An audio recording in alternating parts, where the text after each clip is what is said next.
మనకి వాసనలు అని కొన్ని జన్మల నుంచి తరుంకొస్తాయి. ఇది మనుష్యుని యొక్క జీవితాన్నే ఒక కొత్త మలుపు తిప్పగలిగినటువంటి విశేషం అండి భస్మధారణం అన్నది. కొన్ని కోట్ల జన్మల నుంచి వాసనలు తరుగుతాయి. అంటే మనస్సు అలవాటు పడిపోయింది ఒక సుఖానికి. మీరు చూడండి, మీరు కొంతమందిని అడగండి, ఏమంటే మీరు చేసేది తప్పని మీకు తెలియదా? తెలుసు. అది వ్యసనమని మీకు తెలియదా? తెలుసు. అలా చెయ్యడం చాలా హేయమైన విషయము అని మీకు తెలియదా? తెలుసు. మరి మీరు ఎందుకు చేస్తారు అని అడిగారు అనుకోండి, అలా చెయ్యకుండా ఉండలేని బలహీనత అండి అంటాడండి. దీన్నే శాస్త్రం ఏముందో తెలుసా అండి?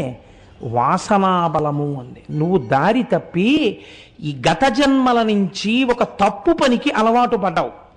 అది ఏం చేస్తోందంటే శరీరం వదిలిపెట్టేసిన మనస్సు అదే కాబట్టి జీవుణ్ణి పట్టుకుంది. ఈ వ్యసనం తరుగుతోంది నిన్ను. కాబట్టి అది ఏం చేస్తుందంటే ఎప్పుడూ నిన్ను పాడు చేసేద్దామనే చూస్తుంది. అందులో మనుష్య జన్మలో మరీ పాడు చేయాలని చూస్తుంది. ఈ పాడు చెయ్యాలి పాడు చెయ్యాలి పాడు చెయ్యాలని చూసేటటువంటి వ్యసనం ఏది ఉన్నదో, వాసన ఏదున్నదో, ఈ వాసనని అధిగమించాలి. అధిగమించడానికి మీకు ఈశ్వరుడు ఒక్క మనుష్య జన్మలో మాత్రమే బుద్ధి అన్నదాన్ని ఇచ్చాడు. ఇతర ప్రాణులకు ఆ బుద్ధి లేదు. బుద్ధి అనగా మీ వాసనా బలాన్ని గెలిచే ప్రయత్నం మీరు చేయుట, లేదా మీరు తెలిసో తెలియకో భస్మధారణ చేస్తున్నారు. చేస్తుంటే ఏమవుతుంది? అది శివచిహ్నము. శంకరుడు పెట్టుకున్నాడు కదండి భస్మ. శంకరుడు పెట్టుకున్నాడంటే మళ్ళీ మీరు ఏమండి ఇది శైవమా అని అనకండి. శివాని నేను అన్నప్పుడు అది పరబ్రహ్మము అని గుర్తుపెట్టుకోండి. ఎందుకని నేను అందుకే ముందు శ్లోకం చెప్పాను. ఏది శం అన్నప్పుడు నిత్య సుఖ ఆనంద సమస్త సుఖములనీయగలిగిన పరబ్రహ్మమో అది. ఇప్పుడు ఆ పరబ్రహ్మమునకు భేదము లేదు. అటువంటి పరబ్రహ్మము సాకారముగా కనబడితే విభూతి ధారణ చేసి కనపడుచున్నది. అనేకమంది దేవతా స్వరూపాలు విభూతి ధారణ చేస్తాయి. శాస్త్రము ప్రకారం చాలా మంది దేవతలు విభూతి ధారణ చేసి ఉన్నట్టుగా మీకు తెలుస్తుంది. తర్వాత తర్వాత తర్వాత తర్వాత అనేకమైనటువంటి మార్గములు లోకంలో వచ్చి అనేక రకములైనటువంటి ఆ చిహ్నములను ధరించడం అనేది లోకంలో వచ్చింది. నేను దాన్ని తప్పు పట్టట్లేదు. అది ఎవరు చేసినా ఒక మంచి పనికే చేశారు. ఎవరు చేసినా ఒక తత్వాన్ని చూపించడానికే చేశారు.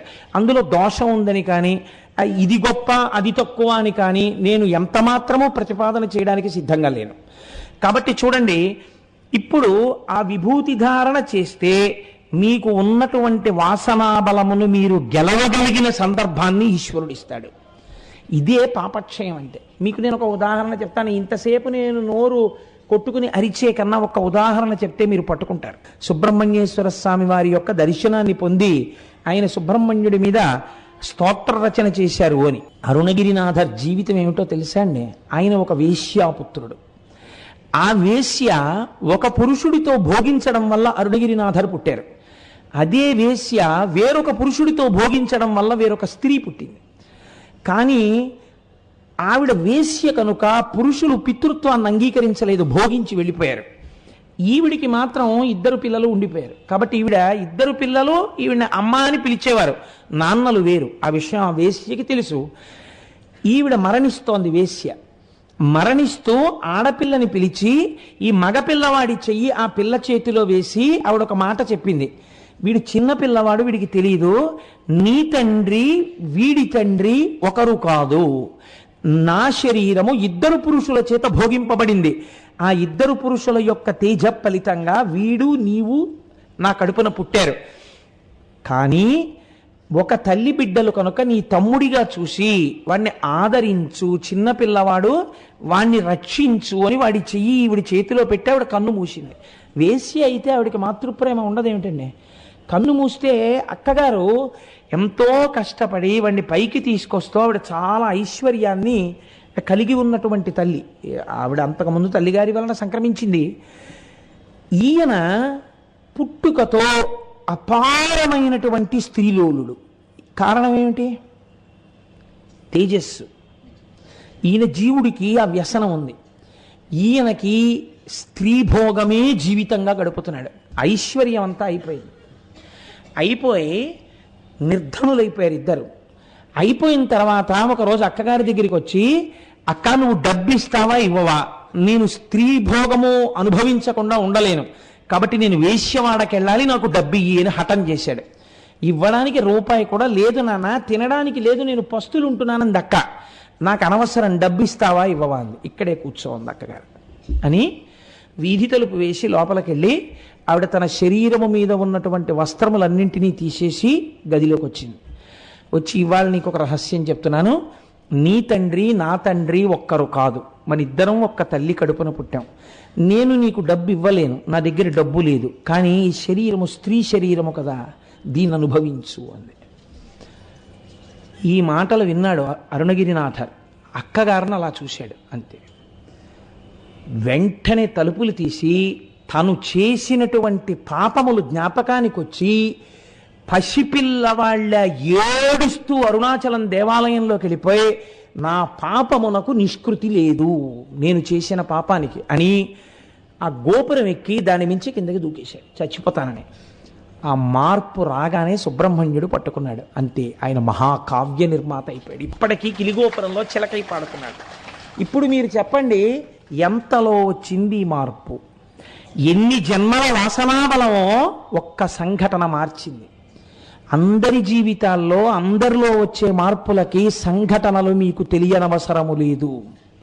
కానీ శాస్త్రం అంది భస్మ, అది నీ పాపములను తీయగలదు, నీ పాపములే ప్రతిబంధకములుగా వచ్చి ఈశ్వరుణ్ణి చేరకుండా భోగాల వైపుకి తిప్పేస్తున్నాయి. అధర్మబద్ధమైన భోగాల కోసం వెంపర్లాడుతున్నావు, అలా వెంపర్లాడకుండా చేయగలిగినది స్మ, భగవంతుణ్ణి నీ స్మరణలోకి తేగలిగినది. కాబట్టి దాని పేరు భస్మ. వేరొక మాట మాట్లాడలేదు. మీరు చూడండి, భస్మ ఎలా తయారవుతుంది?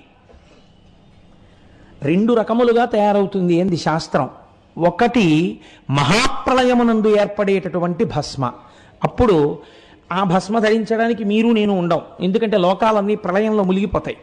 రెండవది లౌకికమైనటువంటి భస్మ. ఈ లౌకికమైన భస్మ తయారు చేసేటప్పుడు ఇప్పుడంటే శుద్ధ ముక్క యొక్క గుండని ఇచ్చేస్తున్నారు. ఆ భావనతో అలంకారం చేసుకున్నా ఈశ్వరుడు కృప చేస్తాడేమో, కానీ యథార్థమునకు ఆవుల పేడ పట్టి జాగ్రత్తగా కాల్చి దాన్ని విభూతిగా తయారు చేస్తే అది ఎంత గట్టిగా ఎంత తేలిగ్గా ఉంటుందో తెలుసా అండి? మీరు చేత్తో పట్టుకుంటే ఒక పక్షి ఈక కన్నా తేలిగ్గా ఉంటుంది ఇంత విభూతి ఉండ. ఎక్కడ దొరుకుతుందో తెలుసా అండి? శ్రీశైలంలో అమ్ముతుంటారు. ఇప్పటికీ శ్రీశైల దేవస్థానం వాళ్ళు పలకల పలకల ఉండల కింద పోసి అమ్ముతారు, తేలిగ్గా ఉంటాయి. కానీ అవి మీరు బద్దలు కొడదామంటే మన బజార్లో దొరికే రూపాయన్నర బుచ్చుకుని ఇస్తూ ఉంటారు విభూతి ఉండలని. వాటిని ఇలా అంటే పగిలిపోతాయి, అలా పగలవు. ఆ విభూతి గమ్మత్తుగా ఉంటుంది, అంత తెల్లగా ఉండదు, కొద్దిగా తెలుపు నలుపులతో ఉంటుంది. అదిగో మా దొరగారు పెట్టుకున్న విభూతి పుండ్రాల్లా ఉంటుంది. అది ఈ విభూతి ఆవు పేడని కాల్చగా వచ్చిన విభూతి. ఏ ఆవు పేడనే ఎందుకు కాల్చాలి?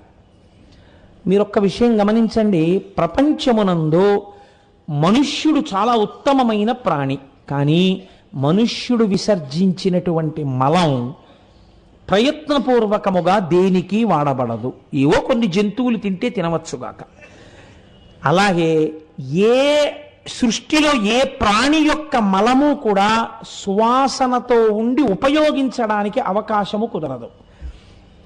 ఒక్క ఆవు పేడ మాత్రం సుగంధభూయిష్టమై సూక్ష్మక్రిములనన్నింటినీ సంహరించి మంగళప్రదముగా నేలను మార్చి భూతప్రేత పిశాచాదుల వంటివి అక్కడికొచ్చి కూర్చోలేని స్థితిని కల్పించి అక్కడ పూజ చేసుకోవడానికి యోగ్యతని సిద్ధింపచేయగలదు.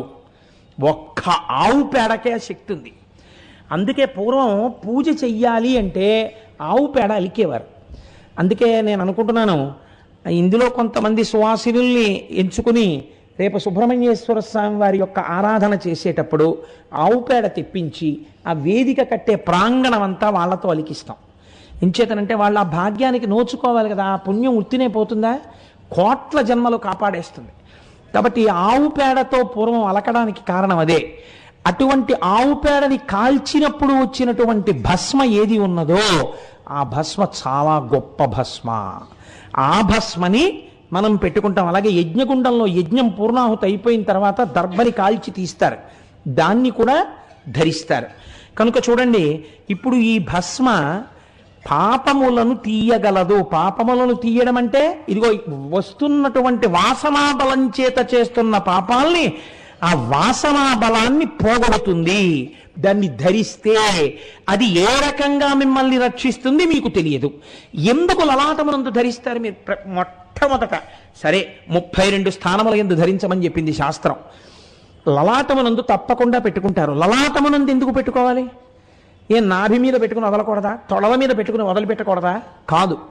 లలాటమునందు ఎందుకు పెడతారంటే, మనం ఒక మాట చెప్తాం, హరిణాపి హరేణాపి బ్రహ్మణాపి సురైరపి లలాట లిఖితారేఖా పరిమాస్త్రం న శక్యతే. బ్రహ్మగారు నుదుటి మీద వ్రాసినటువంటి వ్రాత పోదు అని. కానీ పోగొట్టగలిగిన శక్తి దేనికిందో తెలుసా అండి? భస్మకు ఉన్నది.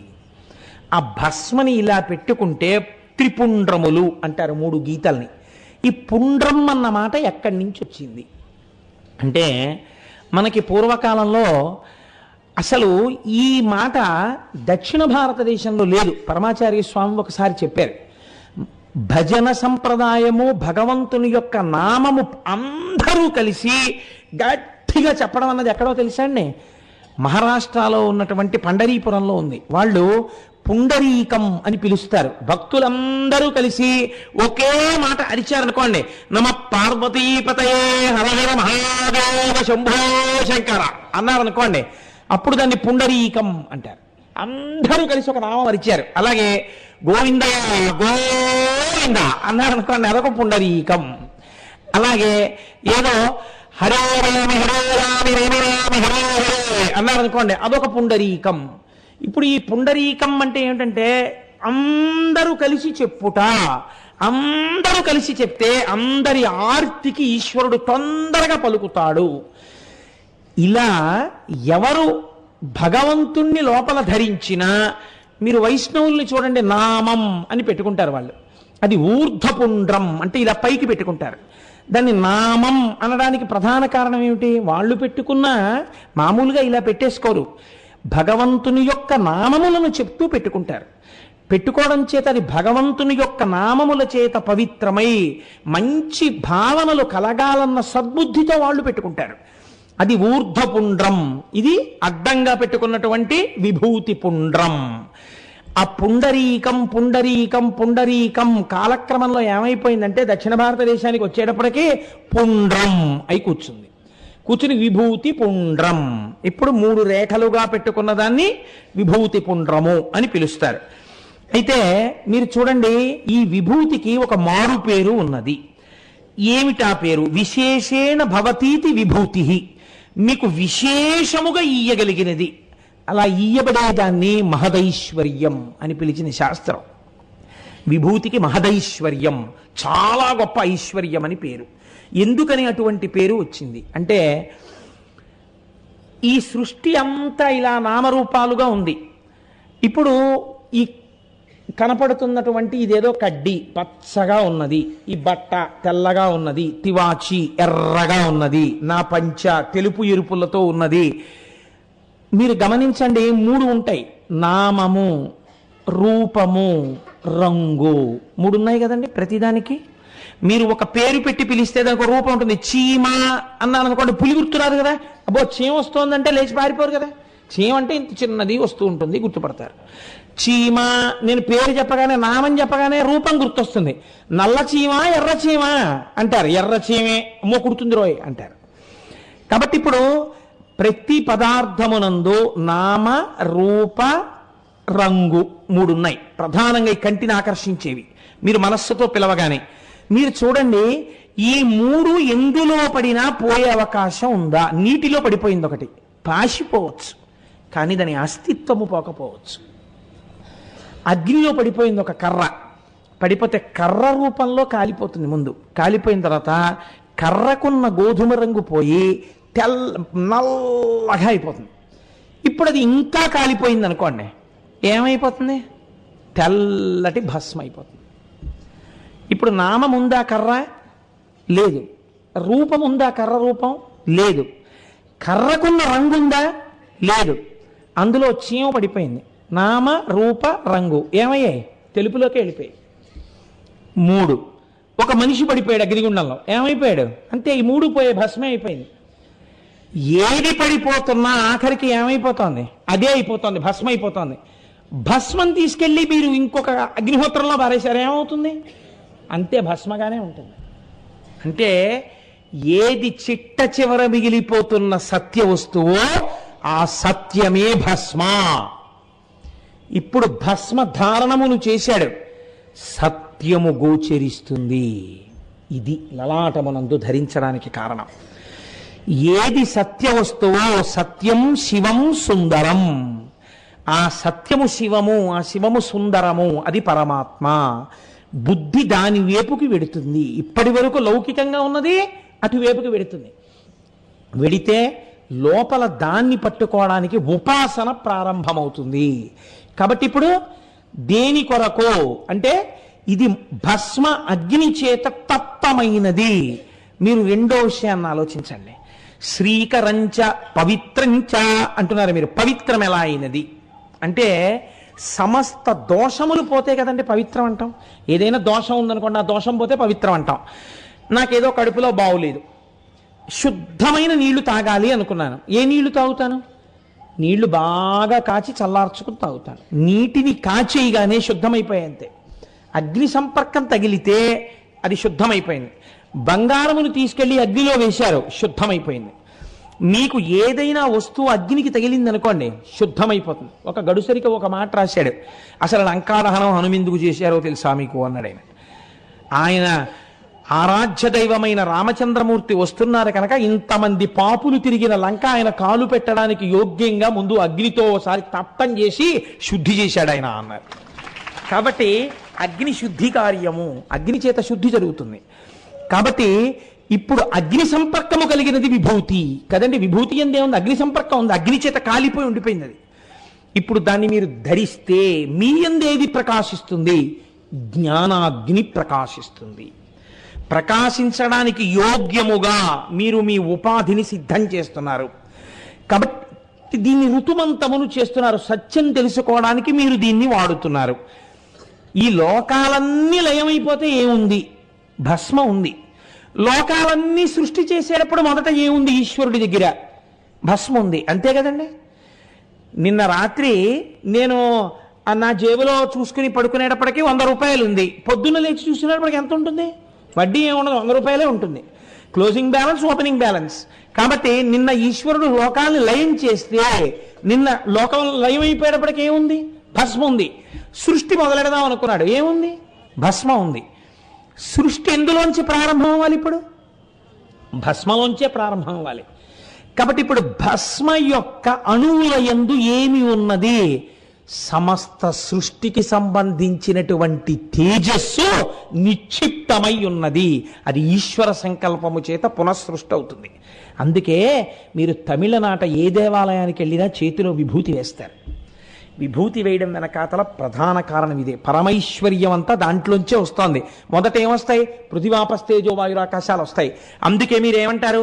అగ్నిరితి భస్మ, వాయురితి భస్మ, జలమితి భస్మ, స్థలమితి భస్మ, వ్యోమేతి భస్మ, సర్వగుంహవా యదుగుంభస్మ, మనోవంగ్మన చక్షు మనోవంగ్మన ఇత్యేగాది చక్షుగంసి కరణాని భస్మాని అంటున్నారు. అగ్నిరితి భస్మ, అగ్ని భస్మ, వాయురితి భస్మ, వాయువు భస్మ, స్థలమితి భస్మ, పృథివీ భస్మ, వ్యోమేతి భస్మ, ఆకాశం భస్మ, జలమితి భస్మ, నీరు భస్మ, అన్ని భస్మే. ఎలా? మీరు జీవయాత్రను చూడండి ఒక్కసారి. జీవయాత్ర యందు క్షీణే పుణ్యే మర్త్యలోకం విశంతి. పోని మంచి మాటలు చెప్తూ నరకం ఎందుకు చెప్పాలి? ఎక్కడో స్వర్గలోకంలో ఉన్నాడు, అయిపోయింది, పుణ్యం కిందకు తోహించారు. ఇప్పుడు తనకి మళ్ళీ పాపపుణ్యములు చేయడానికి ఒక ఉపాధి కావాలి, మనుష్య శరీరంలోకి రావాలి. ఈశ్వరుడు మనుష్య శరీరం ఇద్దాం అనుకుంటున్నాడు. రావడానికి ఎన్నిటిని మారుతాడో తెలుసా అండి? ముందు ఆయన లోపల సూక్ష్మమైనటువంటి శరీరాన్ని పొందుతాడు. అగ్నితప్తమై స్థూలదేహం పోయింది, సూక్ష్మదేహంతో ఉన్నాడు. అగ్నిరితి భస్మ, ఐశ్వర్యం, ఈ లోపల ఉన్న ఐశ్వర్యం ముందు అగ్ని అయింది. వాయురితి భస్మ, ఆ తర్వాత గాలిలోకి ప్రవేశించాడు.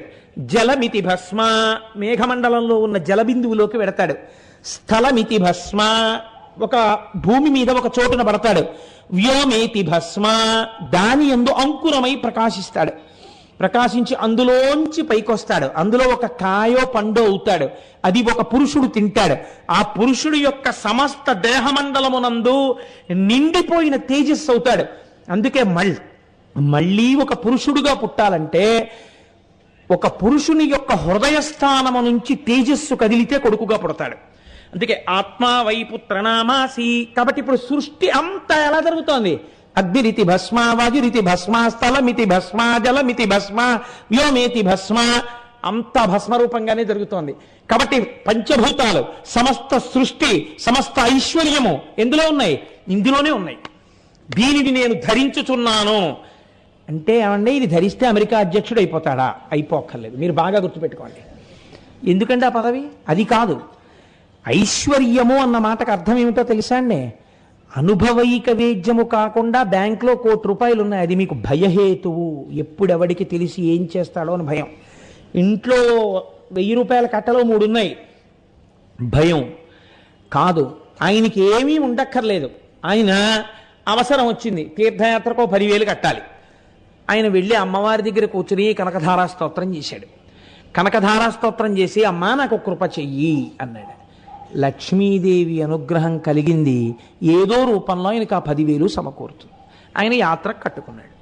ఇప్పుడు మీకు ఎప్పుడు కావాలనుకుంటే అప్పుడు మీకు కావలసినంత మీ ప్రమేయం లేకుండా అమరిపోతుంటుంది. అందుకే చూడండి, మన వాళ్ళు మాట అంటారు, పుట్టగాని చేతిని చూసి పెద్ద చెయ్యున్నవాడు అనుకోండి, అరిచేయి చాలా పెద్దది ఉంటే వీడున్న చోట అన్నవస్త్రాలకి లోటు ఉండదంటారు. అంటే ఇంకింతకన్నా మీకు ఏం కావాలండి? అన్నానికి లోట్లేదు, తనకి లోట్లేదు, తన వాళ్ళకి లోట్లేదు, వస్త్రానికి లోట్లేదు, ఉండడానికి ఇల్లు ఉంటుంది. కాబట్టి ఇంకా మీకు ఏమిటి కావాలి? మీకేం కావాలో ఎప్పుడేం కావాలో అది ఈశ్వరుడు ఇస్తుంటాడు. ఎందుకు ఇస్తుంటాడు? ఆ భక్తి ఏర్పడుతోంది కాబట్టి, దానికి కారణమైన భస్మ ధరించి ఉన్నాడు కనుక. కాబట్టి విశేషేణ భవతీతి ఇది విభూతి. ఇలా ఇచ్చే ఐశ్వర్యం ఎన్ని రకాలుగా ఉంటుంది అని అడిగారు శాస్త్రంలో. అడిగితే శాస్త్రం అంది, ఎన్నని నీకు చెప్పం? అనిమ, మహిమ, గరిమ, లఘిమ, ప్రాప్తి, ప్రాకామ్య, ఈశిత్వ, వశిత్వ, ఈ అష్టసిద్ధులు భస్మధారణ వల్ల వస్తున్నాయి. చాలా నీకని అడిగింది. ఈ అష్టసిద్ధులు వస్తే మీరు భస్మధారణ దాని కొరకా చేస్తారు. ఇది మీరు చాలా జాగ్రత్తగా పట్టుకోవాలి. ఒక ఆయన తెల్లవారుజామున మంచి పువ్వులు, మల్లెపూలు, జాజి పూలు అన్ని పాదులకు కోసుకుని మడిబట్ట కట్టుకుని పూజకి ఎడదామని పువ్వులన్నీ పూలబుట్టలో వేసుకుని పట్టుకున్నాడు. ఇంకా వెడదామని మంచి సువాసనలు వస్తున్నాయి పూలబుట్టలోంచి. ఎంత బాగుందో అని ఇలా వాసన చూడకూడదు కనుక దాన్నో టేబుల్ మీద పెట్టి తన కుర్చీలో కూర్చున్నాడు దగ్గరగా. వాసన చూస్తున్నాడా అంటే మళ్ళీ ఇలా పువ్వు ముక్కు దగ్గర ఎట్టుకుంటే తప్పు. పువ్వులోంచి వాసన వస్తోంది, తను పీలుస్తున్నాడు. చాలా బాగుంది వాసన అని అలా కూర్చున్నాడు. 9 అయింది, పూజ భ్రష్టమైంది. ఈ పువ్వులు దేనికి కోసావు? పూజకు కోసావు. నువ్వేం చేస్తున్నావు? వాటి వాసన కోసం ఆగిపోయావు. ఇప్పుడు ఈ వాసన ప్రధాన ప్రయోజనమా? పువ్వులు ఈశ్వర పూజకి వినియోగించడం ప్రధాన ప్రయోజనమా? ఈశ్వర పూజ ప్రధాన ప్రయోజనం. దాన్ని మరిచిపోయి అనుషంగిక ప్రయోజనం పట్టుకున్నవాడు ఎటువంటి వాడో, సిద్ధులు పట్టుకుని భగవంతుడిని వదులుకుంటున్నవాడు అంత అప్రయోజకుడు. కాబట్టి పెద్దల దగ్గర సిద్ధులున్నా ప్రదర్శించవచ్చా? శాస్త్రం నిషేధించింది, ప్రదర్శించరాదు. ఎప్పుడో ఎంతో అవసరమైతే తప్ప సిద్ధులను ఉపయోగించరు. కనుక పరమైశ్వర్యం నీకు విభూతి రూపంలో వస్తూనే ఉంది. మహాభస్మ మహాదేవో మహామాయావభాసక. దాన్ని ఎవరు పెట్టుకుంటున్నారో భస్మని, వారికి ఈశ్వరానుగ్రహము చేత మాయ విడిపోతున్నది. మాయ అంటే ఏమిటండి? 2 కనపడుతుండడం. ఇందాక చెప్పాను కదా, కంటితో చూడడం, ఈ వేలుతో ఇలా చెప్తుండడం, లోపల 2 ఉన్నాయి అనుకుంటూ ఉండడం. జ్ఞానంలోకి వెళ్ళాడు అనుకోండి, 2 ఏమిట్రా, ఉన్నదంతా ఒకటే, అందులో పంచభూతాలు, ఇందులో పంచభూతాలు. శంకరాచార్యులు వారికి వచ్చిందండి ఈ పరీక్ష.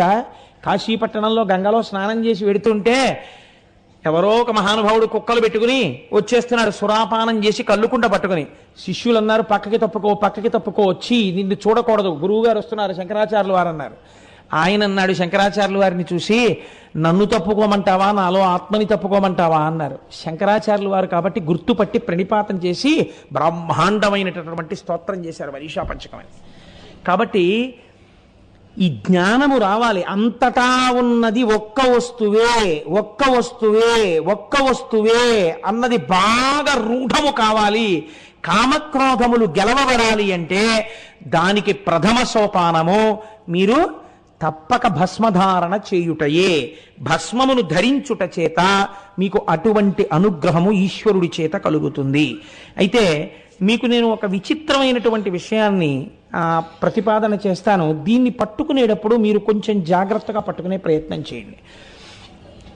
ఒక వ్యక్తి లలాటమునందు విభూతి పెట్టుకుని, కంఠమునందు విభూతి పెట్టుకుని, ఇంత బొట్టు పెట్టుకుని, ఈ చేతుల మీద అక్కడ విభూతి పెట్టుకుని ఉన్నాడు. మీరు వెంటనే ఏమంటారు ఆయన్ని చూడగానే? ఓ తెల్లవారకట్ట మీరు లేచేటప్పటికీ ఒక ముసాలైన అన్ని విభూతి రేఖలు పెట్టుకుని వచ్చి గుమ్మం ముందు నించుని, అమ్మా కోటేశ్వరారే ఫ్లాట్లో ఉంటారమ్మా ఇక్కడ అని అడిగారు. అడిగితే వాడు అక్కడక్కడ ఉంటాడండి అంటారా? మీ వెంటనే మీ మనస్సులో ఆయన్ని చూడగానే ఏ భావన వస్తుంది? ఏమొస్తుందండి? అయ్యో బాబోయ్, అచ్చు పరమశివుల్లో ఉన్నాడండి, పొద్దున్నే చూసేటప్పటికి తెల్లగా మనిషి, ఆ విభూతి రేఖలు, ఆ శంకరుడు జ్ఞాపకానికి వచ్చాడండి ఆయన్ని చూడగానే అంటాం కదండి. విభూతి ధారణ చూసేటప్పటికి శంకరుడు జ్ఞాపకానికి వస్తాడు మనకి. మీకు ఒక మనిషిని చూడగానే ఈశ్వర చిహ్నము చేత ఈశ్వరాంశ ప్రకాశిస్తోంది కదా. మీరు బాగా ఒక విషయాన్ని గుర్తుపెట్టుకోండి. ఇది మీరు పట్టుకోగలిగితే మీరు జీవితంలో ఒక ధన్యతని పొందుతున్నట్టు. అన్నిటికన్నా చాలా ప్రధానమేది జీవితంలో? శాంతము చాలా అవసరం. మీరు అందుకే వైదిక ధర్మమునందు మీరు ఏ పూజ చెయ్యండి ఏమంటారంటే ఓం శాంతి శాంతి శాంతి అంటారు. ఆ శాంతిని కోరుకుంటారు. ఇది ఎక్కడి నుంచి ఎక్కడి వరకు? ఎంత పెద్ద పదవిలో ఉన్నవాడైనా ఏం కోరుకుంటాడంటే శాంతినే కోరుకుంటాడు. ఎంత చిన్న ప్రాణైనా ఏం కోరుకుంటుందంటే శాంతినే కోరుకుంటుంది తప్ప అలజడితో ఉందాం, ఆందోళనతో ఉందాం, నిద్ర పట్టకుండా ఉందాం అని ఎవరైనా అనుకుంటారండి?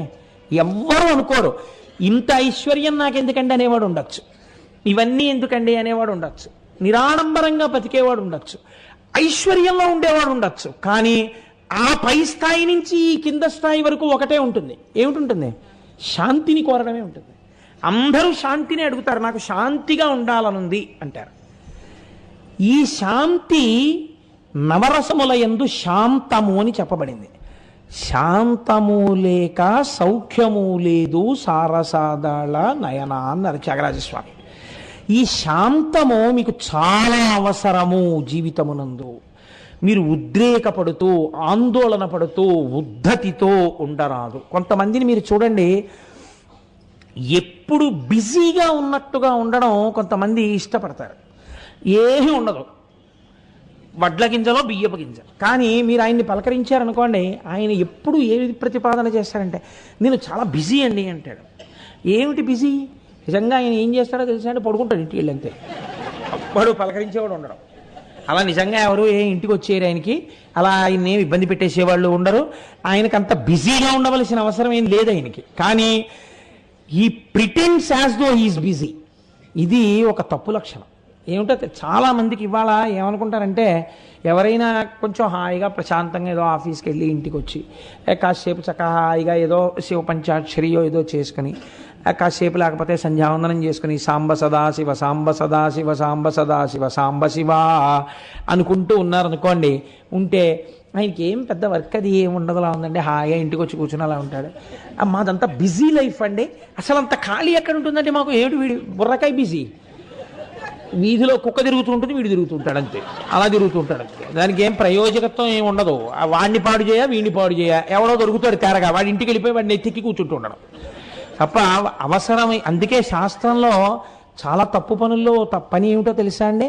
ఎదురింటి గడియ కొట్టుట. అంటే నువ్వు ఎందుకు కొట్టాలి? అవసరం లేకుండా అసలు ఆ పని చేయకూడదు. గడియ కొట్టడం ఏమిటి?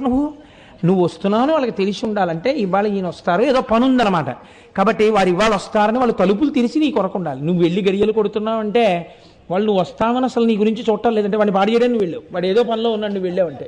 ఎప్పుడో తప్ప అలా వెళ్ళకూడదు. కాలింగ్ బెల్ అయినా అంతే ధర్మశాస్త్రం కదండి. కాబట్టి ఏదో తలుపేసి ఉండి వస్తానన్నప్పుడు కొడితే తప్పు లేదనుకోండి, అది ఎగ్జామ్షన్. అలాగని నేను నిజంగా ఎవరినైనా రమ్మన్న వాళ్ళు ఇలా అన్నాడు కదా అంటే వెళ్ళిపోకండి, రమ్మన్న వాళ్ళైతే. కాబట్టి ఈ బిజీ అన్న మాట ఒక తప్పు మాట. మీకు నేను ఒక మాట చెప్పనండి, ఈ కృతకమైనటువంటి బిజీకి అలవాటు పడితే ఏమవుతుందంటే అందులోంచి బి వస్తుంది. బి అంటే తేనెటీగ. తేనెటీగ బిజీ ఒకటే. ఏమిటి దాని పని? అన్ని పువ్వుల మీద వాడడం, తేనె తాగడం. ఈయన పని కూడా అంతే. ఎప్పుడు ఏం తెద్దామని చూస్తుంటాడు. అక్కడికి వెళ్ళా, ఇక్కడికి వెళ్ళా, ఇక్కడికి వెళ్ళా, అక్కడికి వెళ్ళా. అపరిగ్రహము అని ఒక మాట ఉంది. నీకు కావలసిన దానికన్నా అనవసరమైన దానికి వెంపర్లాడకో. మీరు ఎప్పుడూ ఒకటి గుర్తుపెట్టుకోండి, మీకు కావలసినంత ధనాన్ని మీరు ఖర్చు పెట్టుకోకపోతే మీరు స్వయం ద్రోహులు, మీకు మీరు ద్రోహం చేసుకున్నవారు. మీకు కావలసిన దానికన్నా ఎక్కువ ఖర్చు పెట్టిన వాడు భవిష్యత్తరములకు ద్రోహము చేసినవాడు. వాడికి ఉండవలసిన రూపాయి మీరు తినేశారు. ఈ రెండిటికి మధ్యలో సమతౌల్యం పాటించాలి. ఏదైనా సరే, అడుగు తీసి అడుగేసినా సరే, ఓ మాట మాట్లాడినా సరే. కాబట్టి ఇప్పుడు ఏమైంది, ఆ బి, ఆ తేనెటీగ ఏం చేస్తుంది? అన్ని పువ్వుల దగ్గరికి పెడుతుంది, తేనెట్టుకొస్తుంది. చక్కగా మైనంతో పెద్ద పట్టు కడుతుంది. ఆ పట్టు కట్టి అందులో పెడుతుంది. అందులో పెట్టి ఆ గదులన్నీ మోస్తుంది. ఇదంతా ఏంటి? ఓ తిరుగుతుండడం, అక్కర్లేని పని చేస్తున్నాం. తేనె పట్టు తేనెటీగా ఉన్నాయనుకోండి, 4 పువ్వులు కోసుకుందామని పెడదామనుకున్న వాడికి కూడా భయమే. దీనివల్ల ఇది మీద పడుతుందో కరుస్తుందో ఏమిటో అని. ఆ తేనెటీగ యొక్క లక్షణం ఎలా ఉంటుందంటే, పురాణ ప్రవచనములకు సెల్ ఫోన్ జేబులో పెట్టుకొచ్చి అస్తమానం మోగుతున్నా కట్టాలన్న ఇంగిత జ్ఞానం లేని వాళ్ళే ఉంటుంది. కాబట్టి అది ఎందుకు, అది ఇంకోని పాడు చేయడానికి పనికొస్తుంది. తేనెటీగ కూడా అందుకే పనికొస్తుంది. ఈ పట్టుకెళ్ళిన తేనెంతా ఏం చేసింది? పట్టులో పెట్టింది. పట్టంతా మూసింది. ఈ బిజీ అంతా దేనికి పనికొచ్చింది? కింద ఎవడో వచ్చి పొగట్టాడు, ఇవన్నీ పారిపోయి వాడు ఆ పట్టు పిండుకుని తేనె తాగేశాడు తప్ప, తాను తెచ్చి దాచినటువంటి మైనపు గదులలో ఉన్న తేనెని తాను తాగలేని తేనెటీగ యొక్క జీవితం ఎటువంటిదో, సమయమును ఈశ్వరార్చనకు ఉపయోగించాలన్న ఇంగితమును మరచి కేవలం అర్థము కోసమే ప్రవర్తించిన వాడి జీవితము కూడా అంతే. అర్థము కావచ్చు, కామము కావచ్చు, ధర్మబద్ధము కావాలి, రెండు కాకపోతే వాడు పాడైపోతాడు. కాబట్టి ఇప్పుడు మీకు ఏది కావాలన్నిటికన్నా ప్రధానం శాంతము. ముందసలు మీరు ఏ పని చేస్తున్నా మీరు చక్కగా శాంతంగా కూర్చోడానికి మీరు అలవాటు చేసుకోవాలి. అందుకే బ్రాహ్మీ ముహూర్తాన్ని పూజ ఎంచుకుంది. ఇంకొక పనికి కుదరదు. ఆ టైంని బార్ చేసి పెట్టేసింది అంతే. మీరు చక్కగా పుస్తకం చదువుకోవాలి. నా చిన్నతనంలో, ఇప్పుడు అనడానికి నాకు సాహసం చాలదు, మా చిన్నతనంలో రాత్రి 9 దాటిన తర్వాత చదివితే ఒప్పుకునేవారు కాదు. అలా చదవడానికి వీలు లేదని పడుకోబెట్టేసేవారు. 3 అలారం కొట్టేటప్పటికి చక్కగా రాత్రి 7 అయ్యేటప్పటికో 6 అయ్యేటప్పటికో అన్నం పెట్టేసేవారు. 3 అయ్యేటప్పటికి అరిగిపోయేది. చక్కగా లేచి కూర్చుని మలయమారుతం వీస్తూ ఉంటుందిరా, చాపేసు కూర్చుని కుర్చీల్లో కూర్చుని చదవకండి. రేపొద్దున్న నువ్వు పెద్దవాడి అయిన తర్వాత కాసేపు బాసం పెట్టేసుకుని కూర్చోవాలంటే కాళ్ళు వంగవు, వెన్నుపాన్ నిలబడదు, శరీరాన్ని వహించే శక్తి శరీరానికి ఉండదు. చాపేసుకుని కావలసిన పుస్తకాలు ఏవి చదువుతావో ముందే ఎంచుకుని తెచ్చి పక్కన పెట్టుకుని ఒక పుస్తకం తర్వాత ఒక పుస్తకం చదువుకుని అన్ని పుస్తకాలు మళ్ళీ తీసి గూట్లో పెట్టుకుని చాప చుట్టి ఒక మూల పెట్టి నీ పని మీద వెళ్ళిపో. అలాగే ఉండాలంతే. చాప వదిలేయడం, పుస్తకాలు వదిలేయడం కుదరదనేవారు. బహుశా చిన్నతనంలో అలా కూర్చోపెట్టారు కాబట్టి ఇవాళ ఒక 2 గంటల ప్రసంగం చెయ్యాలంటే ఈ శరీరం ఇలా కూర్చుంటోంది. లేకపోతే ఇది కూర్చుంటుందా? ఇది కూడా కుర్చీలకు అలవాటు పడిపోయి ఉంటే కూర్చోలే, కుర్చీ వేయండి మాట్లాడతానన్నారు. కాబట్టి శాంతము, మనస్సు ఉద్రేకము చెందనటువంటి స్థితి కావాలి. ఈ మనస్సు ఉద్రేకము చెందకుండా ఉండేటటువంటి స్థితి అయినటువంటి శాంతమును పొందాలంటే మీకు దేని మీదకి వెళ్ళిపోవాలో తెలుసా అండి? మీ కష్టాన్ని, మీ సుఖాన్ని చూసేవాడొకడు ఉన్నాడు అన్న నమ్మకం మీకు ఉండాలి కదండి. మీరు చూడండి, బజారు చాలా హడావిడిగా ఉంటుంది, ట్రైన్ టైం అయిపోతూ ఉంటుంది, బస్సు టైం అయిపోతూ ఉంటుంది. లేకపోతే వీళ్ళు కారు దిగేటప్పటికి train is about to leave platform number 1 అని అనౌన్స్మెంట్ అవుతుంటుంది. తండ్రి ఒరే రా రా కొడుకు చెయ్యట్టుకు లాక్కెళ్ళిపోతుంటాడు. నానా బిస్కెట్ల ప్యాకెట్ కొనా, బిస్కెట్ల ప్యాకెట్ కొని అంటాడు కొడుకు. ఎందుకంటాడు? వాడికి ఏం బెంగలేదు, ఆ ట్రైన్ ఎక్కించడం వాళ్ళ నాన్న పూచి. అయితే నువ్వు కొడుకుని 7 వదిలేసి వెళ్తాడు తండ్రి. చచ్చినట్టు ఎత్తుకుని పట్టుకెళ్ళాలి వీడిని హఠం చేస్తేను. అందుకని ఒక యోగక్షేమాలు చూసేవాడు ఉన్నాడు అనుకోండి, వీడు ఎంత హాయిగానైనా కూర్చుంటాడు. పసితనం అదే. ఇక్కడ భస్మధారణ చేస్తే ఏమవుతుందో తెలుసా అండి? రోజు భస్మ పెట్టుకోవడం అలవాటైపోతే ఇక్కడ నా స్వామి శంకరుడు ఉన్నాడు, సృష్టికర్త, స్థితికర్త, ప్రళయకర్త, నాకు కావలసినదేదో నిర్ణయించి నన్ను అనుగ్రహించడానికి ఈశ్వరుడు ఉన్నాడు. ఇక్కడ పెట్టుకున్నారు. నన్ను మాయ కమ్మకుండా, నేను అడిగినవన్నీ ఇవ్వకపోతే మళ్ళీ శంకరుణ్ణి తిట్టకుండా, అమ్మవారు రే నీకు అవసరమైంది ఇవ్వడం ఆయనకు వచ్చురా అని చెప్పడానికి బొట్టు రూపంలో ఆజ్ఞాచక్రం మీద ఆవిడుంది. నా తల్లిదండ్రులు ఇక్కడే ఉన్నారు, నా బుద్ధి యందు ఉన్నారు. ఇంకా నేను దేనికి భయపడాలి, దేనికి ఉద్రేకపడాలి? ఎవడో ఉద్రేకపడ్డాడు, అది వాడి కర్మ. నేను ప్రశాంతంగా ఉంటాను, నన్ను చూడ్డానికి నా స్వామి ఉన్నారు, మా అమ్మ ఉన్నది. ఇప్పుడు మీరు దేనిలోకి వెడుతున్నారు బాగా గమనించండి. మీరు శాంతములోకి వెళ్ళడం ప్రారంభమైంది. భస్మతో పాటుగా భావనానుసంధానము జరిగితే మీకు పరమ శాంతమైనటువంటి రూపము ఏర్పడుతుంది. ఇప్పుడు మీరు ఒక్కసారి మొదట్లోకి రండి. మీ మనస్సు తెల్లవారకట్ట పాల ప్యాకెట్ కోసం అని చెప్పి గేటు దగ్గరికి రాగానే అన్ని విభూతి పుండ్రాలు పెట్టుకున్న వ్యక్తి కనపడగానే మనస్సు ఒక్కసారి ఆనందంలో మగ్నమై, బా పొద్దున్నే చక్కగా అన్ని విభూతి పుండ్రాలతోటి శంకరుల్లా కనపడ్డాడు ఎవరో ఆయన అని మీరు ఆనందపడిపోయారా లేదా? A good start of the day కదండి, రోజు చక్కగా ప్రారంభమైంది. అలాగే మీరు ఒక రోజున గుమ్మం కిందకి దిగారు, ఒక పండు ముత్తైదువ 80 ఏళ్ళ ఆవిడ ఇంత పసుపు రాసుకుని, ఇంత బొట్టెట్టుకుని, తెల్లటి కొప్పు నిండా పువ్వులు ఎట్టుకుని, చేతుల నిండా పసుపుతోటి, పాదాలకు పసుపు పారాణితోటి అలా వెడుతూ ఆవిడ ఒక్కసారి గుమ్మం దగ్గర ఆగి, బాబు ఇక్కడ ఫలానా వారి ఇల్లు ఎక్కడ నాయనా అని అడిగింది. మీకు ఆవిడ్ని చూడగానే ఏ భావన వస్తుంది? బా ఇవాళ ఈవిడ్ని చూస్తుంటే పార్వతీదేవిని చూసినట్టుంది అని మీరు దగ్గరికి వెళ్ళే, అమ్మ మీరు ఇలా వెళ్ళండి, నేను రానా అమ్మ చూపించినా, ఇక్కడ ఇలా కుడిపక్క తిరిగితే 3వ ఇల్లమ్మా, మీరు వారికి బంధువులు అవుతారా తల్లి అని ఒకసారి అడిగి, అమ్మ మిమ్మల్ని చూస్తే పార్వతీదేవిలా ఉన్నారు, ఒక్కసారి నమస్కారం చేసుకుంటానమ్మా అంటారు కదండి. ఇలా మీరు ఎందుకన్నారు చెప్పండి? ఎందుకన్నారావండి? ఆవిడ రాసుకున్న పసుపు, ఆవిడ పెట్టుకున్న కుంకం. అందుకే ఈ జాతి గొప్పతనం ఏమిటో తెలుసా అండి? ఎంత కోటీశ్వరులు అవనివ్వండి, ఒక ఇంటికి వస్తే ఒక ఆడపిల్లకి పెట్టి పంపించేది నుదుటిన బొట్టు పెట్టి పంపిస్తారు. అలా పెట్టి పంపకపోతే అది కుసంస్కారం. పిలిచినప్పుడు బొట్టు పెట్టి పిలవకపోయినా అంతే దోషం. అంతే, ఆ కుంకానికి లొంగిపోయిందంతే మన సంప్రదాయం అంతాను. అంత మంగళద్రవ్యం అది. కాబట్టి ఇప్పుడు చూడండి, ఒక ఆయన అలా విభూతి పుండ్రములను పెట్టుకుని ఉంటే మీకు ఆయనలో ఎవరు కనబడ్డాడు? శంకరుడు కనబడ్డాడు. ఒక ఆవిడ పసుపు రాసుకుంటే ఎవరు కనబడ్డారు? పార్వతీదేవి కనపడింది. ఇప్పుడు మీరు ఆ భావనతో ఉన్నంతసేపు మీ మనస్సు ఏమైంది? శాంతమైపోయింది. ఈ శాంతమునందు మీరుంటే అవతల వాళ్ళు ఉద్ధతితో ప్రవర్తించారనుకోండి, ఏ కారణం చేతనం ప్రవర్తించిన మీకు వాళ్ళలో పార్వతీదేవే కనపడుతోంది, మీరు నవ్వుతూనే ఉంటారు, మీరు ఏమనలేరు.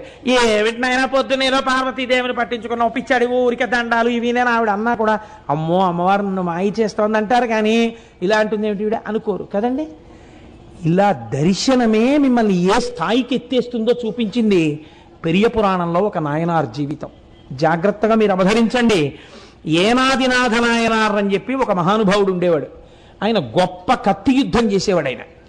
ఆయన దగ్గర కత్తి యుద్ధం రాజులు కూడా నేర్చుకున్నారు. ఆయన కత్తి యుద్ధం నేర్పడం ఒక్కటే ఆయన వృత్తి. నేర్పి వచ్చిన ద్రవ్యంతో ఆయన అందరికీ భోజనాలు పెడుతుండేవాడు. ఇలాంటి ఏనాదినాథ నాయనార్ ఎప్పుడూ విభూతి పుండ్రములను పెట్టుకుని ఒళ్ళంతా విభూతి రాసుకుని ఉండేవాడు. ఆయన యొక్క కీర్తి ప్రతిష్టలు విని అతిశూరుడు అనబడేటటువంటి వేరొక ఆయనకి కోపం వచ్చింది. కోపం వచ్చి ఒక రోజు ఈయన శివ పూజ చేసుకుంటుంటే ఇంటి ముందు నిలబడి, నువ్వు బయటికి రారా, నువ్వో నేనో తేలిపోవాలన్నాడు అనుచరులతో వచ్చి. ఈయన దగ్గర కత్తి యుద్ధం నేర్చుకునే వాళ్ళు ఉన్నారు. 2 వర్గాల వాళ్ళు కలియబడ్డారు. ఈయన ఏనాదినాథ నాయనార్ కత్తి పట్టుకుంటే ఎదురుగుండా ఎవరు నిలబడలేరు, అందరినీ దురుమాడుతున్నాడు, అందరి తలకాయలు తెగిపోతున్నాయి. చూశాడు అతిశూరుడన్న ఆయన. ఈయన్ని ఎలా ఆపాలి అనుకున్నాడు.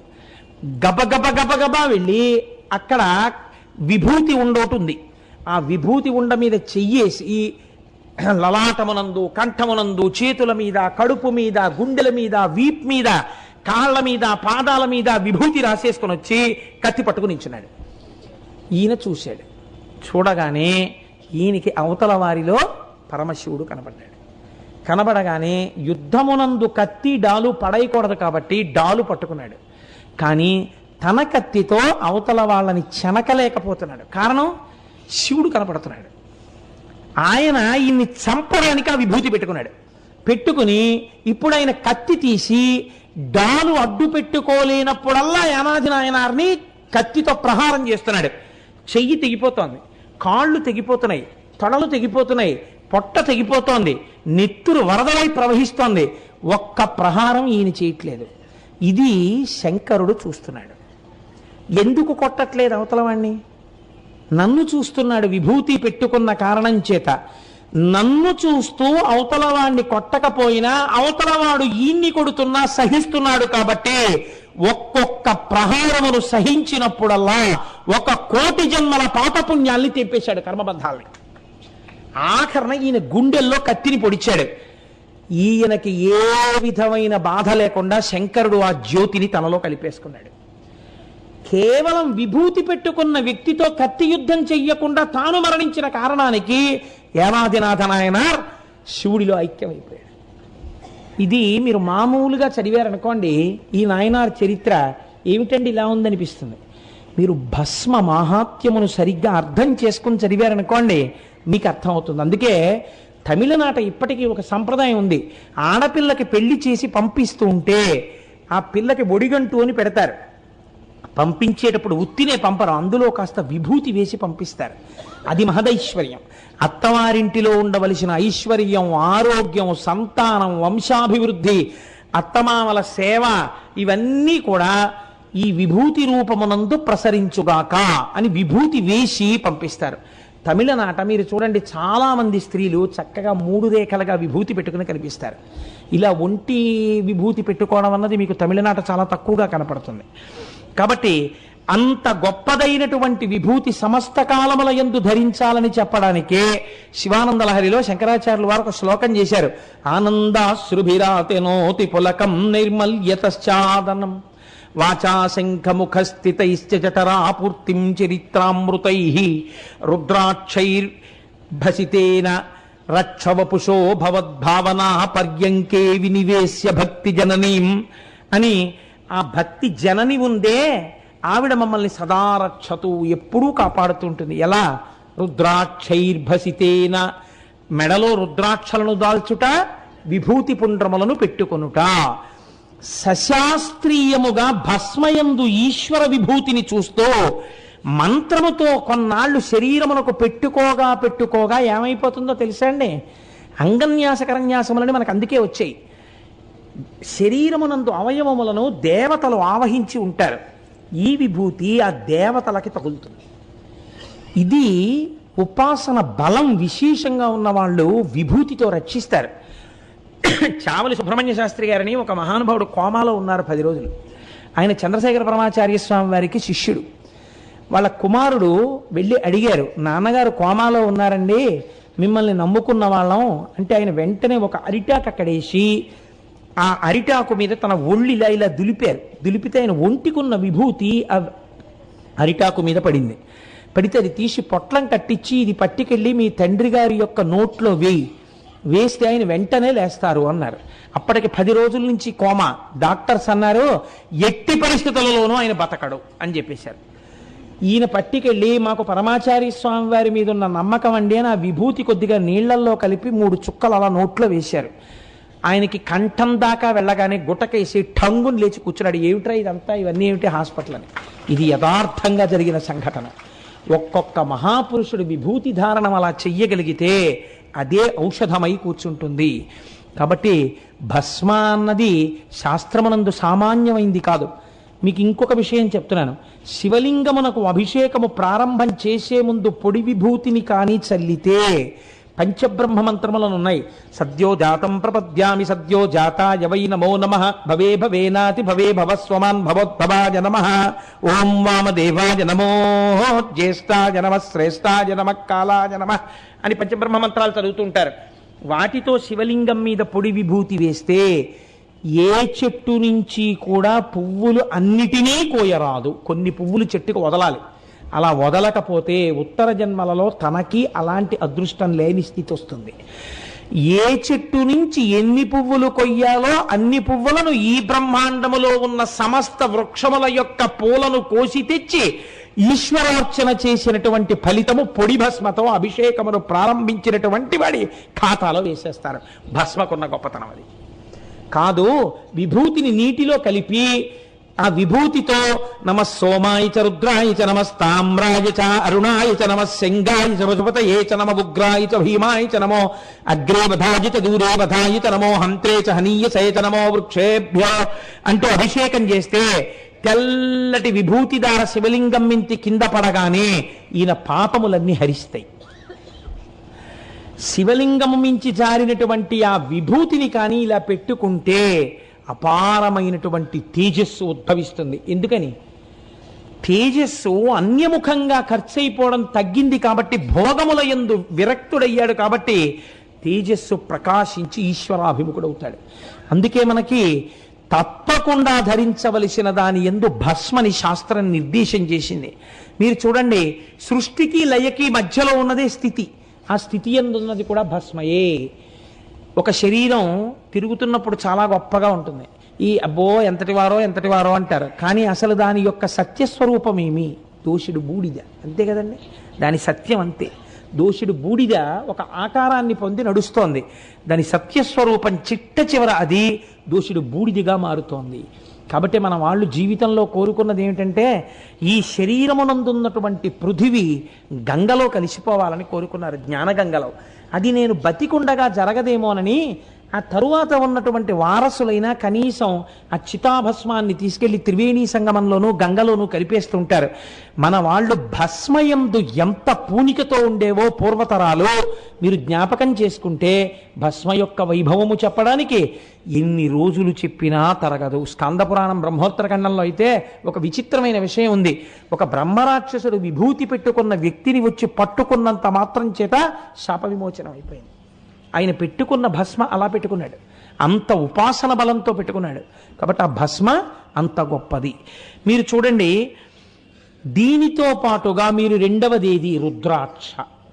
రుద్రాక్ష అనేటప్పటికీ ఎందువల్ల రుద్రాక్ష అంత గొప్పది? నేను మిమ్మల్ని ఈ ప్రశ్న వేశాను అనుకోండి, ఎందుకండి రుద్రాక్షకు అంత గొప్పతనం వచ్చింది అని అడిగితే సాధారణంగా మనం ఒక మాట చెప్తాం, అది దోషభూయిష్టం కాదు. ఏదో తపస్సు చేస్తున్నటువంటి శంకరుడి యొక్క కన్నుల వెంట కారినటువంటి జలబిందువులు భూమి మీద పడితే అవి రుద్రాక్ష చెట్లై పైకి లేచాయి. అందుచేత అవి ఈశ్వరుడి యొక్క తపోశక్తితో కూడిన కంటినీటి బిందువులు లోంచి ఉద్భవించినవి కాబట్టి అవి చాలా తేజస్ సంపర్కములై ఉంటాయి అని మన పెద్దలు నమ్ముతారు. ఇవి మీరు పశుపతినాథ్ లింగ దర్శనం చెయ్యడానికి నేపాల్ కాఠ్మండు వెడితే అక్కడ పశుపతినాథ్ దేవాలయంలో ఉంది రుద్రాక్ష చెట్టు. ఆ రుద్రాక్షలు అక్కడ చాలా విస్తారంగా దొరుకుతాయి. అవి ఏకముఖి నుంచి దశముఖి వరకు ఉంటాయి. అందులో 6 ముఖములు ఉన్నటువంటి రుద్రాక్ష కేవలముగా సుబ్రహ్మణ్య స్వరూపమే అని నమ్ముతారు పెద్దలు. అటువంటి ఏమంటే మీకు ఎవరిదండి ఆ సెల్ ఫోను? ఎవరిది ఆ సెల్ ఫోన్? మీరు సెల్ ఫోన్ మీది అని చెప్పుకోవడానికి సిగ్గుపడవలసినంత రీతిలో ఫోన్ మోగేటట్టు కూర్చోవడం, మీరంతకన్నా సిగ్గుపడవలసిన అవసరం జీవితంలో ఇంకేముంటుంది? ఆ సెల్ ఫోన్ మోగకపోతే మీకు అంత కష్టం అనుకుంటే అది మోగేటట్టు కూర్చోవడం ఎందుకు? Why can't you get lost? ఇక్కడి నుంచి మీరు ఎందుకు వెళ్ళిపోకూడదు? ఇంకొకరి తపస్సుని భగ్నం చేసే అధికారం మీకు ఎక్కడుంది? దీనివల్ల మీరు అనుభవించబోయేటటువంటి పాప ఫలితం అనుభవంలోకి వచ్చాక ఏడుస్తారు. అటువంటి పనులు చేయకండి. కాబట్టి రుద్రాక్ష నేపాల్ మొదలైనటువంటి ప్రాంతాల్లో ఈశ్వరుడు యొక్క తపస్సు వలన ఏర్పడినటువంటి కంటినీటి బిందువులలోంచి ఉద్భవించిన వృక్షమునకు కాసినవి. రుద్రాక్ష యొక్క గొప్పతనం ఏమిటో తెలుసా అండి?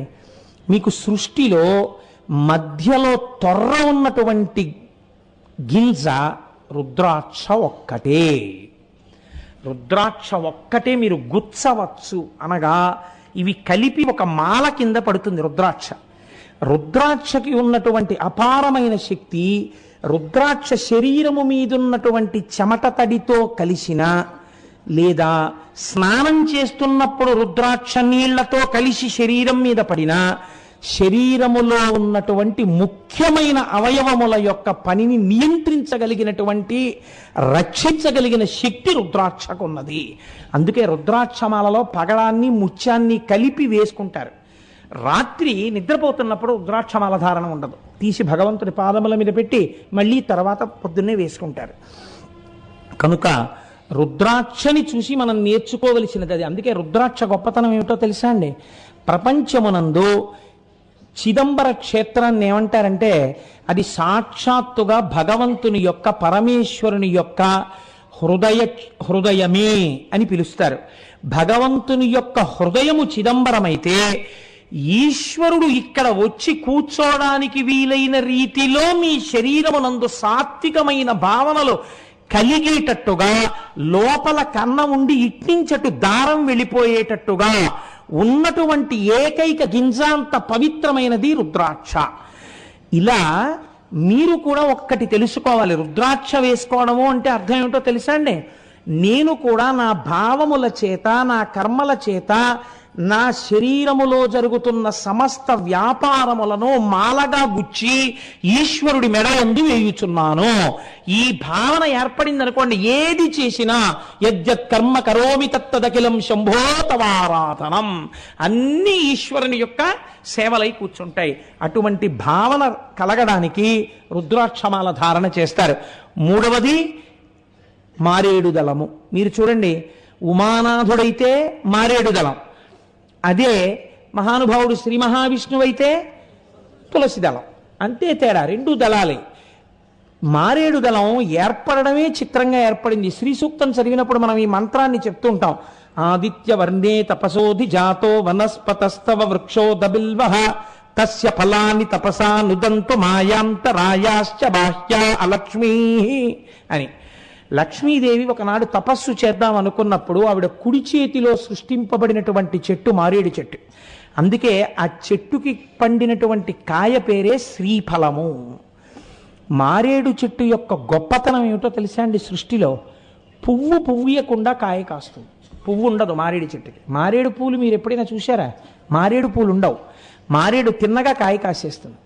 ఆ మారేడు కాయలో ఉన్నటువంటి గుజ్జుని చాలా అందంగా తీసేసేవారు పూర్వం. చిన్న కన్నం పెట్టి తీసేసి దాన్ని ఎండబెట్టి అందులో విభూతి వేసి ఆ విభూతిని చేతిలో వేసుకుని పెట్టుకునేవారు.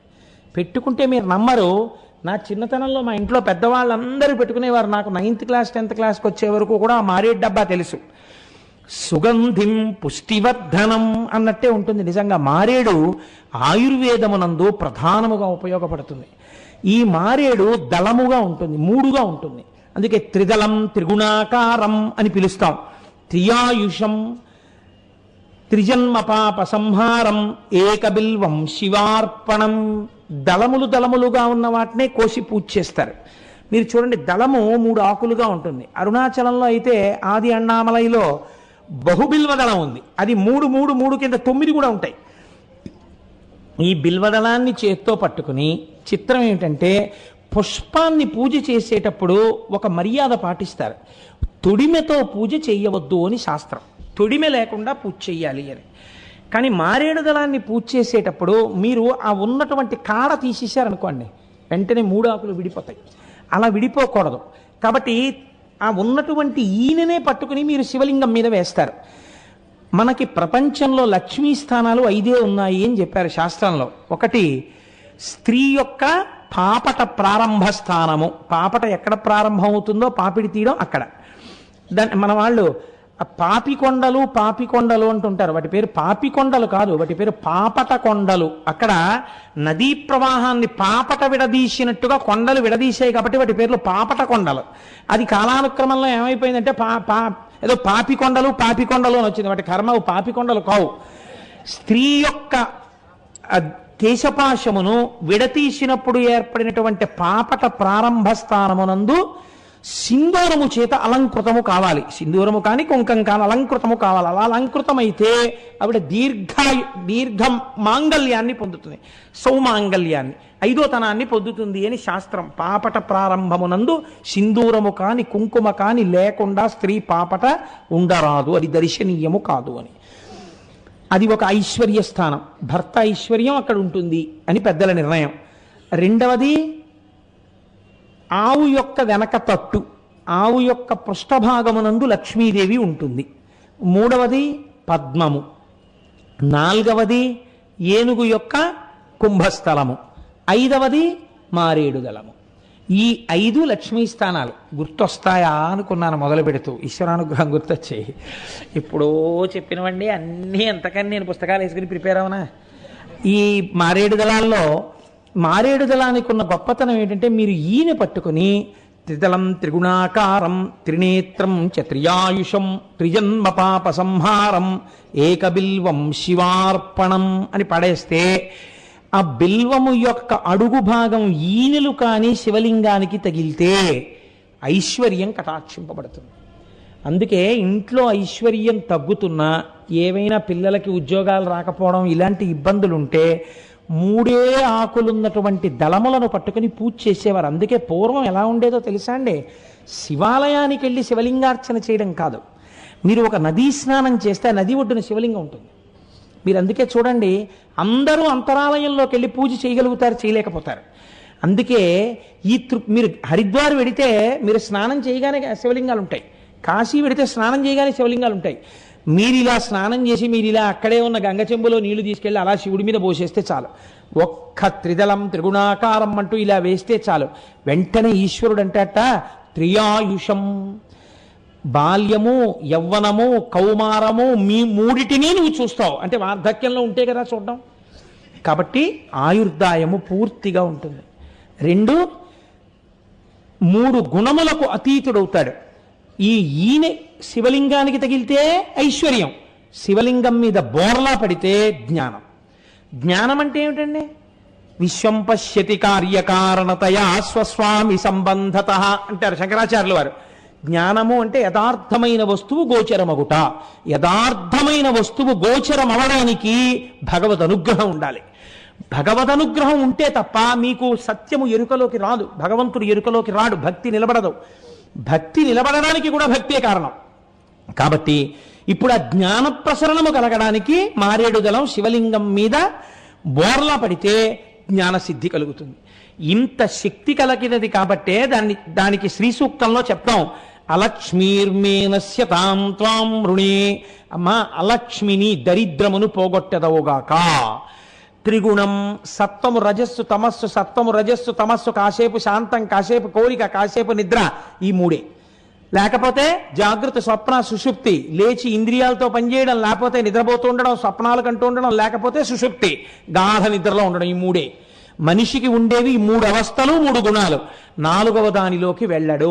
4వది తురీయము. తురీయమే జ్ఞానావస్థ. ఆ తురీయములోకి వెళ్ళగలిగిన స్థితి దేని వల్ల వస్తుంది? శివలింగాన్ని మారేడు దళాలతో పూజ చేసినటువంటి వారికి వస్తుంది. మీకు ఒక ఆశ్చర్యకరమైన విషయం చెప్పనండి. ఒక్కొక్క ఇంట్లో మహాపండితుడు ఉంటాడు. ఈ మహాపండితుడు ఉండడానికి కారణం ఏమిటో తెలుసా అండి?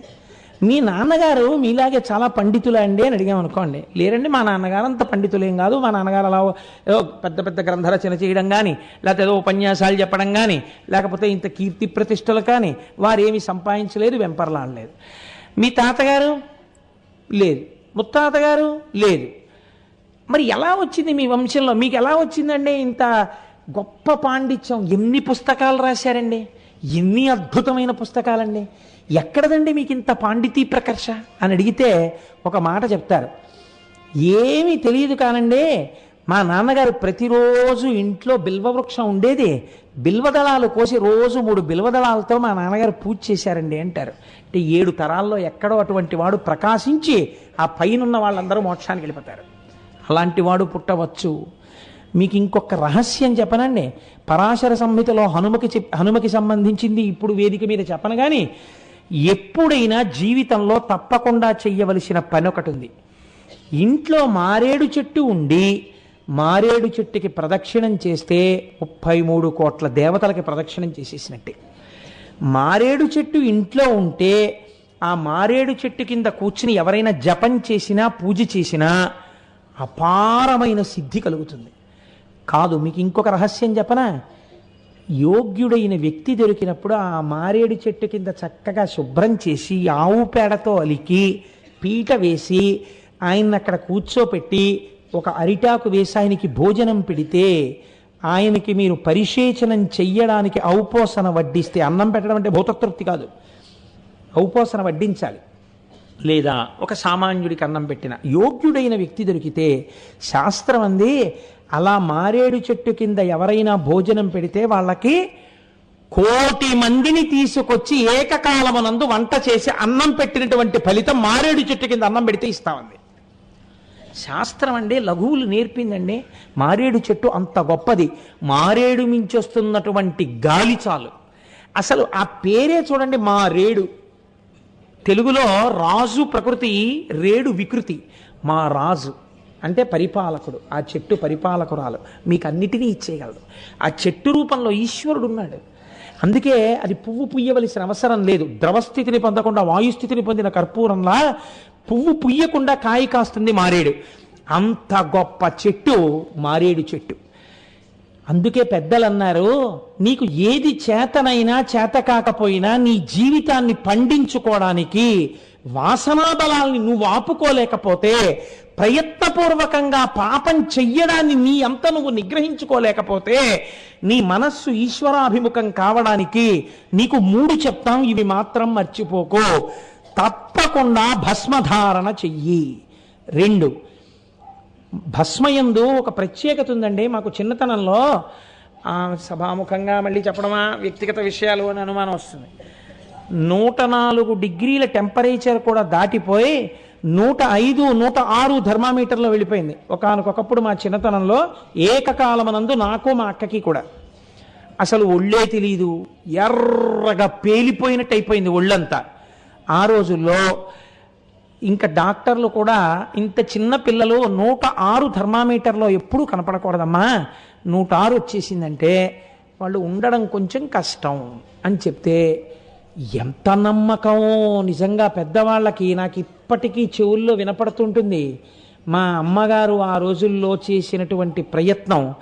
ఆవిడ శివుడు ఉండగా నా ఇంట అమంగళం జరగదు, నా బిడ్డలు వెళ్ళిపోరు అనుకుని ఆవిడ మమ్మల్ని ఇంటికి తీసుకొచ్చి మంచం మీద పడుకోబెట్టి ఆవిడ అదే పనిగా 11 మాటలు పూనికతో పక్కన గ్లాసు నీళ్లు పెట్టుకుని చంద్రశేఖర చంద్రశేఖర చంద్రశేఖర పాహిమాం అంటూ చంద్రశేఖరాష్టకం చదవడం, విభూతి నీళ్లలో వేయడం. 11 మాటలు చంద్రశేఖరాష్టకం చేసి నీళ్లలో వేసి కలిపి ఆ నీళ్ళు ఆవిడ మా చేత తాగించి రాత్రల్లా రక్షిస్తే వాడు రక్షించాలి, లేకపోతే లోకంలో రక్షకులు ఎవరున్నారు అని ఆవిడ మా దగ్గర కూర్చుని, అసలు ఆ వేడి మేమే భరించలేకపోయాం. నాకు అప్పుడు 8th క్లాసు ఏదో చదువుతున్నాను, ఇంకా స్ఫురణలో ఉంది. ఆవిడ చంద్రశేఖరాష్టకం జరిగితే తెల్లవారేటప్పటికీ ఒళ్ళంతా చందనం రాసినట్టుగా హాయిగా జ్వరం తగ్గిపోయి లేచి కూర్చున్నాం. ఈశ్వరానుగ్రహం కాదండి బ్రతుకు. ఈశ్వరుడిచ్చిన బ్రతుకుని ఈశ్వరుడు గురించి 4 మాటలు చెప్పడానికి వినియోగించకపోతే నే కృతఘ్నుడైపోతానని ఉపన్యాసాలు చెప్తాను. కాబట్టి ఉన్నదా లేదా భస్మక శక్తి? ఉన్నది. కాబట్టి మన వాళ్ళు కనీసం ఈ 3 ధరించడం నువ్వు నేర్చుకో. ఇవి బాహ్య చిహ్నములు కాదు, ఆడంబరములు కాదు, నిన్ను ఉద్ధరించగలిగినవి. కాబట్టి భస్మధారణము, రుద్రాక్షలు మెడలో వేసుకొనుట, తప్పకుండా మారేడు దళములతో శివలింగార్చన ఒక్కసారైనా జీవితంలో చేయుట తప్పకుండా చెయ్యి అని. కాబట్టి ఇవాళ మనం శివార్చనకి సంబంధించినటువంటి కొన్ని ముఖ్యమైన విషయాల్ని ప్రతిపాదన చేసి ఉన్నాను. రేపు కూడా శివ సంబంధమైనటువంటి కొన్ని ముఖ్యాతి ముఖ్యమైన విషయములను మీకు ప్రతిపాదన చేసే ప్రయత్నాన్ని చేస్తాను.